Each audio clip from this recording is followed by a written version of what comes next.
how's it going? If you're watching this, thank you again for another video, or if it's your first time, congratulations. This is TechVamp's Tech Talk, and I ended up recording more video than I expected for this phone, so I ended up just making a full-on review. This is the Motorola Edge Plus 5G Ultra Wide 2022. And the first thing I'm going to tell you about this phone is the name sucks. Yep. Alright, let's get going. Alright, this bad boy has 3 cameras on it. Alright, we're looking at a 50 megapixel main camera, another 50 megapixel ultra wide / macro lens because of its focal capabilities, and then a 2 megapixel depth sensing camera that nobody asked for. Oh, now since we're talking about the cameras, did I mention it has a 60 megapixel front facing camera? Why? Moving on. Alright, as other hardware parts of this phone, we're looking at a 6.88 inch 1080p Full HD 120 Hz OLED display. So that's awesome. It gets fairly bright. I wanted to say I think some of the Samsungs get a little bit brighter, but the display is pretty good. It's good enough. It's brighter than most phones. Battery life, we're talking 5,000 milliamps. It has 12 gigs of RAM, 256 gigs of storage, though it does come in a 512 gigabyte option.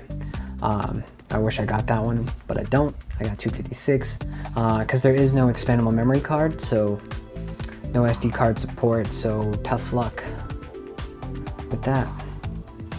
Now in terms of power, this thing is rocking the Snapdragon 8 Gen 1, so performance for calls was perfect, and so was the performance in terms of everyday use.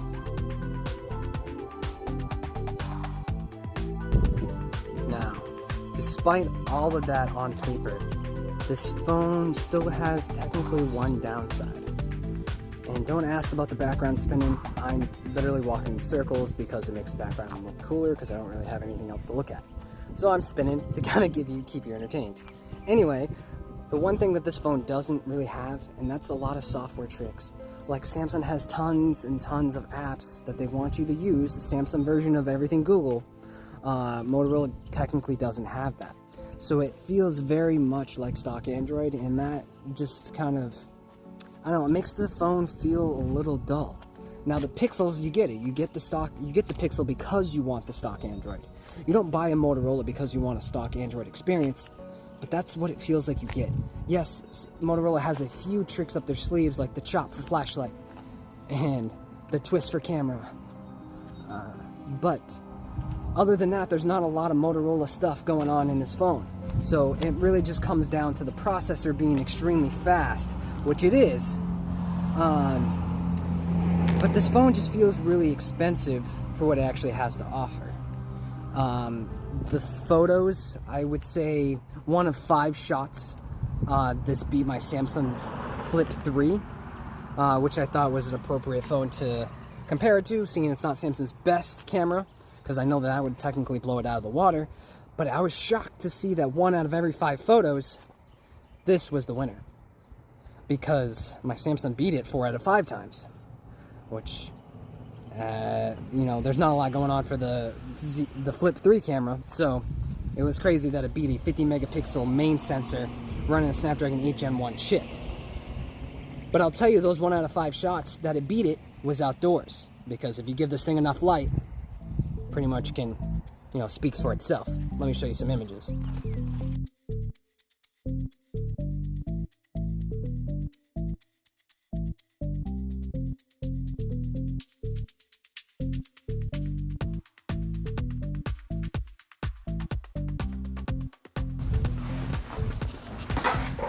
Hey everybody, thank you. That's all I've got on the first midnight review.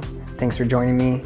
I will be doing these once a week, so stick around. I will see you probably Friday or Saturday night if you want to go ahead and watch my next one. But that's it. So thank you, and I'll see you around. Peace.